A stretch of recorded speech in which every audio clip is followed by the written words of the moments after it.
اور اسی طرح انشاءاللہ تعالی 1 مئی کو ہم لانچ کرنے جا رہے ہیں پاکستان کی تاریخ کا پہلا راشن کارڈ پنجاب میں، اور 1.2 ملین فیملیز کو، 1.2 سے زیادہ، تقریباً 12.5 لاکھ فیملیز کو ہم راشن کارڈ دینے جا رہے ہیں، جس میں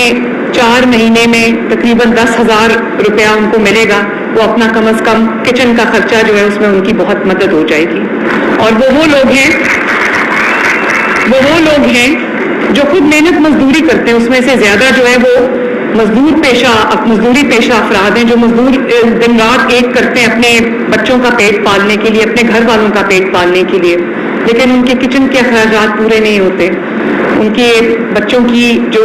کھانا پینا ہے وہ پورا نہیں ہوتا. تو اس کے لیے، اور اس میں کارکن افراد بھی ہیں، اس میں جو ہمارے مزدوری پیشہ افراد بھی ہیں جو محنت اور پسینے سے اپنی روزگار کماتے ہیں،